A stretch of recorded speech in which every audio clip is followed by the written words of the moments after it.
ദേവപഞ്ചമി ഭാഗം 17. സ്റ്റോറി ഇഷ്ടപ്പെട്ടാൽ ലൈക്ക് ചെയ്യാനും ഹൈപ്പ് ചെയ്യാനും കമൻറ്റ് ചെയ്യാനും മറക്കല്ലേട്ടോ. പോകാം സ്റ്റോറിയിലേക്ക്. 11 മണിയോടടുത്ത് അവർ ഹോസ്പിറ്റലിൽ എത്തി. നല്ല തിരക്കുണ്ടായിരുന്നു. എൻട്രൻസിൽ നിർത്തിയ കാറിൽ നിന്നും ആര്യൻ ഇറങ്ങി. പഞ്ചമിയുടെ കൈ പിടിച്ചുകൊണ്ട് അവൻ നടന്നു. അവൻ അകത്തേക്ക് നടക്കുമ്പോൾ എല്ലാവരും, ഹോസ്പിറ്റലിലുള്ള സ്റ്റാഫുകളെല്ലാവരും പഞ്ചമിയെയും ആര്യനെയും ശ്രദ്ധിക്കുന്നുണ്ടായിരുന്നു. കുഞ്ഞ് പഞ്ചമിയുടെ തോളിൽ കിടന്ന് ഉറങ്ങിയിരുന്നു. പഞ്ചമിയെയും കൊണ്ട് റൂമിലേക്ക് കയറി ചെന്നു. മുത്തശ്ശി കണ്ണുകളടച്ച് റൂമിൽ കിടക്കുകയായിരുന്നു. ആര്യനും പഞ്ചമിയും മുത്തശ്ശിക്ക് മുന്നിലായി വന്നു നിന്നു. അപ്പോഴേക്കും മോൾ ഉണർന്നിരുന്നു. ആര്യൻ മുത്തശ്ശിയെ വിളിച്ചു. കണ്ണു തുറന്ന മുത്തശ്ശി കാണുന്നത് മുന്നിൽ നിൽക്കുന്ന ആര്യനെയും ദേവപഞ്ചമിയെയും കുഞ്ഞിനെയും കണ്ടപ്പോൾ അവരുടെ കണ്ണുകൾ വിടർന്നു. സന്തോഷം കൊണ്ട് ആ കണ്ണുകൾ നിറഞ്ഞു. അവരുടെ നോട്ടം ആദ്യം ചെന്നത് അവളുടെ കഴുത്തിൽ കിടക്കുന്ന താലിയിലേക്കായിരുന്നു. പിന്നെ അവളുടെ സീമന്തരേഖയിൽ കാണുന്ന സിന്ദൂരത്തിലേക്കും അവർ നോക്കി. അവരുടെ നോട്ടം മനസ്സിലായതുപോലെ ആര്യനും അവളെ ഒന്ന് നോക്കി. അവൾ ചെറിയൊരു പുഞ്ചിരിയോടെ മുത്തശ്ശിയെ തന്നെ നോക്കി നിൽക്കുകയാണ്. മുത്തശ്ശി കൈ നീട്ടിയതും ആര്യൻ മുത്തശ്ശിയുടെ കയ്യിൽ പിടിച്ചു. നന്നായി, ഒരുപാട് സന്തോഷം തോന്നുന്നു മുത്തശ്ശിക്ക്. എൻ്റെ മോൻ ഈ കുഞ്ഞിനെയും കൊണ്ട് ഒരുപാട് കഷ്ടപ്പെടും എന്ന് കരുതി. ഇനി നിന്റെ ജീവിതത്തിലേക്ക് നീ ഒരാളെ കൂട്ടുവന്ന് ഒട്ടും തന്നെ മുത്തശ്ശി പ്രതീക്ഷിച്ചിട്ടുണ്ടായിരുന്നില്ല. ഇപ്പോൾ ഒത്തിരി സന്തോഷം തോന്നുന്നു. മോൾ ആദ്യമായിട്ട് ഇവിടെ നിന്റെ പേര് പറഞ്ഞപ്പോൾ ആദ്യം എൻ്റെ മനസ്സിലേക്ക് വന്നത് ഞങ്ങളുടെ ഈ കുഞ്ഞിൻ്റെ പേരാണ്. ഈ കുഞ്ഞിൻ്റെ മുഖമായിരുന്നു മുത്തശ്ശിക്ക് വന്നത്. ഈ കുഞ്ഞ് നിന്റെ കൈകളിൽ സുരക്ഷിതമായിരിക്കുന്ന മുത്തശ്ശിക്ക് അറിയാം. എന്നാലും മുത്തശ്ശി പറയാണ്, എൻ്റെ ഈ മോനെയും ഈ കുഞ്ഞിനെയും ഞാൻ നിന്റെ കയ്യിൽ ഏൽപ്പിക്കുകയാണ്. ഇനി എനിക്ക് എന്ത് സംഭവിച്ചാലും കുഴപ്പമില്ല. എല്ലാവരും ഒറ്റപ്പെടുത്തി നിന്നപ്പോൾ എൻ്റെ കുഞ്ഞ് തകർന്നിട്ടില്ല.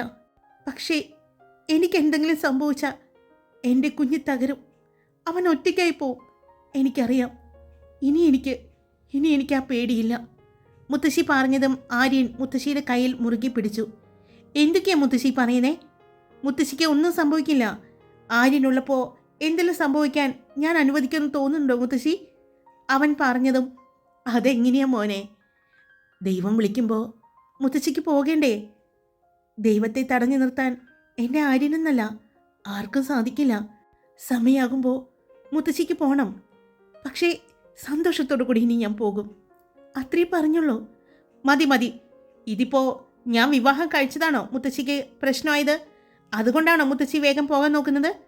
അവൻ ഗൗരവത്തോടെ ചോദിച്ചതും അങ്ങനെ പറഞ്ഞതല്ല മോനെ. മനസ്സ് നിറഞ്ഞ് സന്തോഷമുള്ളൊരു കാര്യം കണ്ടപ്പോൾ ഇനി എനിക്ക് സന്തോഷമായിട്ട് മരിച്ചാലും വേണ്ടില്ല എന്ന് പറഞ്ഞതാ.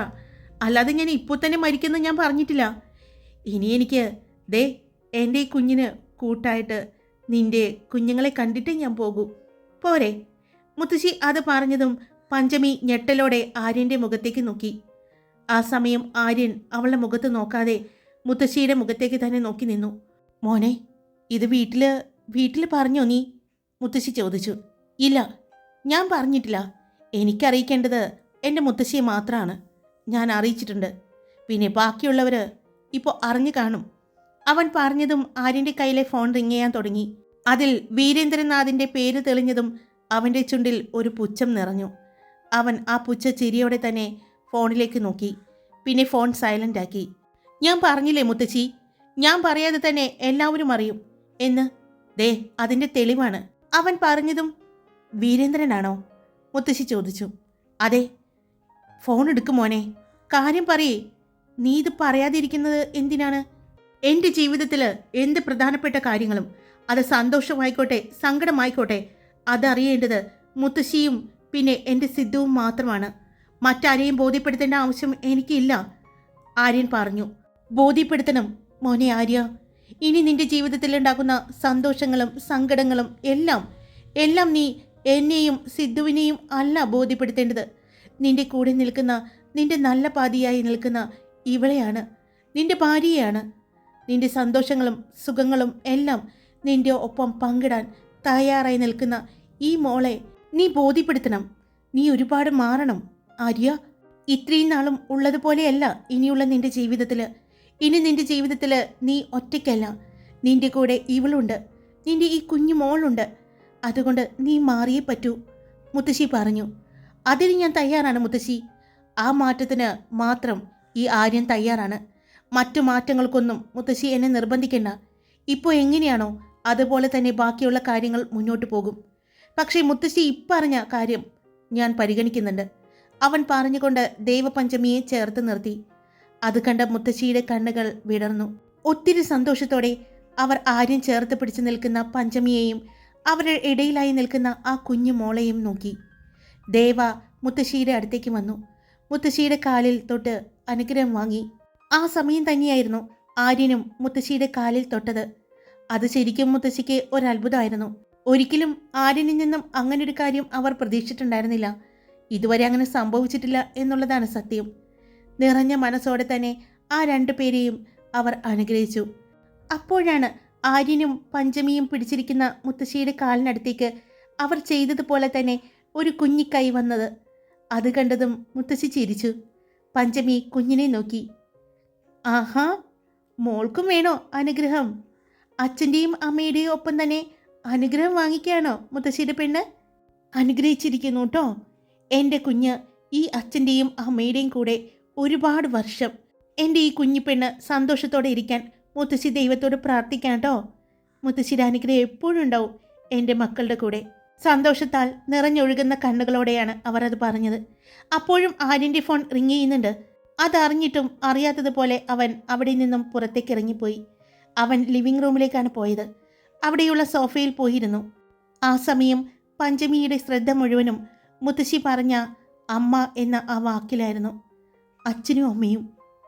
അതെ, ഈ 3 വർഷമെങ്കിലും താൻ ഈ കുഞ്ഞിൻ്റെ അമ്മയാണ്. അതെ, അമ്മ.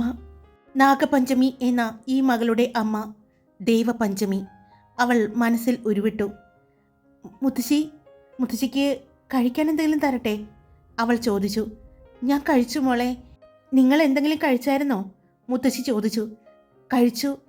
അവിടെ വരദയും അച്ഛനൊക്കെ വന്നിട്ടുണ്ടായിരുന്നു, പഞ്ചമി പറഞ്ഞു. ആണോ? വിജയകുമാർ എത്തിയിട്ടുണ്ടായിരുന്നോ? എത്തിയിട്ടുണ്ടായിരുന്നു. ഇന്നലെ ഞാൻ വിളിച്ചപ്പോൾ ആര്യൻ സാറ് ഫോൺ വാങ്ങി അവരോട് കാര്യങ്ങളൊക്കെ പറഞ്ഞു. അതുകൊണ്ട് വിവാഹം കഴിഞ്ഞ് ക്ഷേത്രത്തിൽ നിന്നും ഇറങ്ങിയപ്പോൾ അവരെത്തിയിട്ടുണ്ടായിരുന്നു. അവരെയും കൊണ്ടാണ് സബ് രജിസ്റ്റർ ഓഫീസിലേക്ക് പോയത്. പഞ്ചമി പിന്നീടുണ്ടായിരുന്ന കാര്യങ്ങളെല്ലാം മുത്തശ്ശിയോട് പറഞ്ഞു കേൾപ്പിച്ചു. എല്ലാ വിശേഷങ്ങളും പറഞ്ഞു തീർന്നതും എന്നാൽ പിന്നെ ഇനി മോള് പോയിട്ട് ഈ വേഷം മാറിയിട്ട് വാ, മുത്തശ്ശി പറഞ്ഞു. ശരി മുത്തശ്ശി, ഞാൻ മോളെ ആര്യൻ സാറിൻ്റെ കയ്യിൽ കൊടുക്കട്ടെ എന്ന് പറഞ്ഞ് അവൾ തിരിഞ്ഞതും ഒന്ന് നിന്നേ, മുത്തശ്ശി വിളിച്ചതും അവൾ നിന്നു. മോള് ഇപ്പോൾ എന്താ പറഞ്ഞത്? മുത്തശ്ശി ചോദിച്ചു. അത് പിന്നെ മുത്തശ്ശി, ഞാൻ മോളെ ആര്യൻ സാറിൻ്റെ കയ്യിൽ ഏൽപ്പിച്ചിട്ട് ഡ്രസ്സ് മാറിയിട്ട് വരാം. ഇവിടെ ഇരുത്തിയ കുഞ്ഞിപ്പനെ സമ്മതിക്കില്ല, അവൾ പറഞ്ഞു. അതെ, ആര്യൻ സാറല്ല, ആര്യൻ ഇന്നു മുതൽ നിന്റെ ഭർത്താവാണ്. എന്ത് വിളിക്കണമെന്ന് മോൾക്ക് തീരുമാനിക്കാം. പക്ഷെ ഈ സാറ് വിളി വേണ്ട. അത് നിങ്ങൾ തമ്മിൽ ഒരുപാട് അകലമുള്ളതുപോലെ തോന്നിക്കുന്നു. അതുകൊണ്ട് നിനക്ക് ഇഷ്ടമുള്ളത് മോള് ഒന്നില്ലെങ്കിൽ ആര്യനോട് ചോദിച്ചിട്ടോ അല്ലെങ്കിൽ മോളുടെ മനസ്സിൽ എന്ത് തോന്നുന്നുവോ ആ പേര് വിളിക്കാം. അല്ലാതെ ഈ വിളി വേണ്ട കേട്ടോ, മുത്തശ്ശി പറഞ്ഞു. മുത്തശ്ശി, ഞാൻ എന്താ വിളിക്കുക? അത് ഞാൻ പറഞ്ഞില്ലേ, നിനക്ക് ഇഷ്ടമുള്ളത് വിളിക്കാം. അത് നിൻ്റെ ചോയ്സാണ്, മുത്തശ്ശി പറഞ്ഞു. മുത്തശ്ശി, ഈ ആര്യവീറിനെ എന്ത് പേരിലാണ് ഞാൻ വിളിക്കുക? ആര്യേട്ടെന്നോ? അയ്യേ, അതൊന്നും പറ്റില്ല. ഞാനിപ്പോൾ എന്താ വിളിക്കുക? അവളുടെ മുഖത്തെ വെപ്രാളവും പേടിയും ടെൻഷനും എല്ലാം കണ്ട് മുത്തശ്ശി ചിരിയോടെ അവളെ നോക്കി നിന്നു. എന്നാ ഞാനൊരു കാര്യം പറയട്ടെ. ഞാനേ എൻ്റെ ആര്യനെ അച്ചു എന്നാണ് വിളിക്കാറ്. അച്ചു എന്ന് വിളിച്ചോ. പക്ഷേ ഇപ്പോൾ വലുതായ പിന്നെ അങ്ങനെ വിളിക്കാറില്ല. അതുകൊണ്ട് അവൻ ഇഷ്ടപ്പെടുമെന്ന് അറിയില്ല. അതിൻ്റെ പേരിൽ എന്ത് വന്നാലും മോള് തന്നെ അനുഭവിക്കണം. സമ്മതിച്ചോ? അങ്ങനെയാണെങ്കിൽ അച്ചുന്നോ അച്ചുവേട്ടാന്നോ എന്ത് വേണമെങ്കിലും വിളിക്കാം. അല്ലെങ്കിൽ ആര്യേട്ടാന്ന് വിളിക്കാം. അയ്യേ, അത് വേണ്ട. ആര്യേട്ടൻ. അത് ശരിയാവില്ല. ആര്യാന്ന് വിളിക്കായിരുന്നു, പക്ഷെ എന്നേലും മൂത്തതല്ലേ. അപ്പോൾ ഞാനെങ്ങനെയാ? പിന്നെ അച്ചുവേട്ടൻ. അങ്ങനെ അല്ല, ഞാനെന്തിനെ അങ്ങനെയൊക്കെ വിളിക്കുന്നത്? അവൾ ചോദിച്ചു. അപ്പോൾ പിന്നെ ആര്യനെ ആരെങ്കിലും വിളിക്കാൻ പറഞ്ഞാൽ നീ എങ്ങനെ വിളിക്കുക? അത് ഞാൻ ചെന്നിട്ട് പറയും ദേ അവർ വിളിക്കുന്നു എന്ന് പറയും. ദേ അവർ വിളിക്കുന്നുന്നോ? ആ. ശരി. ഇനി നിനക്ക് എന്തെങ്കിലും ആവശ്യം ആര്യനോട് പറയാനുണ്ടെങ്കിൽ മോൾ എങ്ങനെയാ പറയാ? അതെങ്ങനെയാ പറയാ? സിമ്പിളല്ലേ. അതെ, എനിക്കൊരു കാര്യം പറയാനുണ്ടെന്ന് പറയും. ഓ, അപ്പോൾ ദേ അതെ ഇതൊക്കെയാണ് ഉദ്ദേശിക്കുന്നത് അല്ലേ? മുത്തശ്ശി കളിയോടെ പറഞ്ഞു. ശരി, അവനിപ്പോൾ വാഷ്റൂമിൽ കയറിയിരിക്കുന്നു. അവനെ ആരെങ്കിലും വിളിക്കാൻ പറയുന്നു. അപ്പോൾ നീ എന്ത് വിളിക്കും? അപ്പോൾ ഞാൻ ചെന്ന് വാഷ്റൂമിൻ്റെ ഡോറിൽ മുട്ടും. അതെ, ദേ ആൾ വന്ന് വിളിക്കുന്നു എന്ന് പറയും. ഓ, അപ്പോൾ പൊന്നുമോള് അവനെ ഒന്നും വിളിക്കാൻ ഉദ്ദേശിക്കുന്നില്ല അല്ലേ? അദ്ദേഹം ഇദ്ദേഹം എന്നൊക്കെയുണ്ടല്ലോ, അങ്ങനെ വിളിക്കാം, അവൾ പറഞ്ഞു. ആ, നന്നായി. നിന്നോട് പറഞ്ഞിട്ട് ഒരു കാര്യമില്ല. എൻ്റെ നാഗമോള് എന്താ വിളിക്കാൻ പോകുന്നേ? അച്ചായി എന്നാണോ, അച്ചയെന്നാണോ, പപ്പ എന്നാണോ, എന്താ വിളിക്കാൻ പോകുന്നേ? മുത്തശ്ശി കുഞ്ഞിനെ നോക്കിക്കൊണ്ട് ചോദിച്ചതും ഞങ്ങൾ അച്ചായി എന്ന് വിളിച്ചോളാം അല്ലേടെ കണ്ണ? പഞ്ചമി കുഞ്ഞിൻ്റെ കവളിൽ മൂക്കുരസിക്കൊണ്ട് പറഞ്ഞതും കുഞ്ഞ് ചിരിയോടെ അവളെ കെട്ടിപ്പിടിച്ചു. അവൾ അച്ചായി എന്ന് വിളിച്ചോളും, പക്ഷേ അമ്മയ്ക്ക് എന്ത് വിളിക്കണമെന്ന് തീരുമാനമായിട്ടില്ലട കണ്ണ, മുത്തശ്ശി കളിയോടെ പറഞ്ഞതും ഞാൻ എന്തെങ്കിലും വിളിച്ചോളാം മുത്തശ്ശി, എന്നെ ടെൻഷൻ അടുപ്പിക്കല്ലേ, അവൾ പറഞ്ഞു. ഓ, ഞാൻ ടെൻഷൻ അടുപ്പിക്കുന്നില്ല. എന്നാ എൻ്റെ മോള് ചെന്നിട്ട് അദ്ദേഹത്തിൻ്റെ അടുത്തോ ഇദ്ദേഹത്തിൻ്റെ അടുത്തോ കൊച്ചിനെ കൊടുക്കാതെ നീ ചെന്ന് ആര്യൻ്റെ കയ്യിൽ തന്നെ കൊച്ചിനെ കൊടുക്ക് കേട്ടോ, മുത്തശ്ശി പറഞ്ഞു. ഓ, കളിയാക്കാണോ മുത്തശ്ശി എന്നെ? അവൾ പരിഭവത്തോടെ ചോദിച്ചതും ഞാൻ കളിയാക്കിയതല്ല, ഞാൻ കാര്യമായിട്ട് പറഞ്ഞതാ, മുത്തശ്ശി പറഞ്ഞു. എന്നാലേ ഞാൻ എൻ്റെ അച്ചുവേട്ടൻ്റെ അടുത്ത് കൊണ്ടുപോയി കുഞ്ഞിനെ കൊടുത്തോളാം കേട്ടോ, അവൾ ഗർവോടെ പറഞ്ഞ് മുഖം വെട്ടിച്ച് നോക്കിയതും ആ റൂമിൻ്റെ വാതിക്കൽ നിൽക്കുന്ന ആര്യനെ കണ്ടതും അവളൊന്ന് പകച്ചു. അവൾ പകച്ചു നിൽക്കുന്നത് കണ്ടതും മുത്തശ്ശി അങ്ങോട്ട് നോക്കിയപ്പോൾ ആര്യൻ നിൽക്കുന്നു. അത് കണ്ട് മുത്തശ്ശിക്ക് ചിരി വരുന്നുണ്ടായിരുന്നു. മുത്തശ്ശി ഇടം കണ്ണിട്ട് ആര്യനെയും പിന്നെ പഞ്ചമിയെയും നോക്കി. കണ്ണുകൾ മുറുക്കി അടച്ചു നിൽക്കുന്ന അവളെ കണ്ടപ്പോൾ മുത്തശ്ശിക്ക് ചിരി വന്നു. മുത്തശ്ശി ആ ചിരിയോടെ തന്നെ ആര്യനെ നോക്കിയപ്പോൾ അവൻ നടന്നു വന്ന് അവളുടെ കയ്യിൽ നിന്നും കുഞ്ഞിനെ വാങ്ങി. പെട്ടെന്ന് കുഞ്ഞിനെ തൻ്റെ കയ്യിൽ നിന്നും എടുത്തതും കണ്ണടച്ചു നിന്ന അവൾ പെട്ടെന്ന് തന്നെ കണ്ണു തുറന്നു. അവൻ അവളെ നോക്കാതെ കുഞ്ഞിനെയും കൊണ്ട് റൂമിന് പുറത്തേക്ക് പോയി. അവൻ പോയതും അയ്യേ, ഞാൻ വിളിച്ചത് കേട്ട് കാണൂ? പിന്നെ കേൾക്കാതെ നല്ല വെടിപ്പായിട്ട് കേട്ടിട്ടുണ്ട്. എന്നിട്ട് ഒന്നും പറഞ്ഞില്ലല്ലോ മുത്തശ്ശി. എന്താ, നിന്നെ എന്തെങ്കിലും പറയാനായിരുന്നോ? അങ്ങനെയല്ല. അപ്പോൾ അച്ചുവേട്ടനെന്ന് വിളിച്ചിട്ട് കുഴപ്പമൊന്നുമില്ലല്ലേ? എനിക്കറിയില്ല, പോയി ചോദിച്ചു നോക്ക്. നിന്റെ അച്ചുവേട്ടനല്ലേ? മുത്തശ്ശി കളിയാക്കിക്കൊണ്ട് പറഞ്ഞു. ഞാൻ ഒന്നും പറയുന്നില്ല, ഞാൻ ഒന്നും വിളിക്കാൻ പോകുന്നില്ല, അവൾ പറഞ്ഞുകൊണ്ട് അവളുടെ ബാഗിനടുത്തേക്ക് ചെന്നു. ബാഗിൽ നിന്നും ഒരു ലാവൻഡർ കളറിലെ ചുരിദാറും എടുത്ത് അവൾ മുത്തശ്ശിയുടെ അടുത്തേക്ക് വന്നു. ഞാൻ പോയി ഡ്രസ്സ് മാറിയിട്ട് വരാട്ടോ, അപ്പോഴേക്കും അടുത്ത കളിയാക്കലിനുള്ള കാര്യങ്ങൾ ആലോചിച്ചിരിക്കട്ടോ, അവൾ പറഞ്ഞുകൊണ്ട് വാഷ്റൂമിലേക്ക് കയറി പോകുന്നത് കണ്ടതും മുത്തശ്ശി ഒന്ന് പുഞ്ചിരിച്ചു. ഇത്രയും അടുപ്പത്തോടെ അവൾ തന്നോട് സംസാരിച്ചിട്ടില്ല. അവളുടെ മനസ്സിൽ സന്തോഷമാണ് ഇപ്പോൾ അവളുടെ സംസാരത്തിലുള്ളത് എന്ന് അവർക്ക് മനസ്സിലായി. എന്നാൽ ഈ സമയം സോഫയിലേക്ക് പോയി കുഞ്ഞിനെയും മടിയിലേക്ക് വെച്ചുകൊണ്ട് ഇരുന്ന ആര്യൻ്റെ മനസ്സിലേക്ക് വന്നത് അച്ചുവേട്ടൻ എന്നുള്ള അവളുടെ വിളിയായിരുന്നു. മുത്തച്ഛനും മുത്തശ്ശിയും മാത്രമാണ് തന്നെ അച്ചു എന്ന് വിളിച്ചുകൊണ്ടിരുന്നത്. എല്ലാവരും ആര്യൻ, ആര്യ എന്നെല്ലാം വിളിക്കുമെങ്കിലും താൻ ഏറ്റവും ഇഷ്ടപ്പെട്ടതും കേൾക്കാൻ ഒരുപാട് ആഗ്രഹിച്ചതും അച്ചു എന്നുള്ള വിളിയായിരുന്നു ചെറുതിലെ. വലുതായപ്പോൾ ആ വിളി എല്ലാവരും മറന്നു, മുത്തശ്ശിയും മുത്തശ്ശനും അടക്കം മറന്നു എന്ന് അവൻ ഓർത്തു.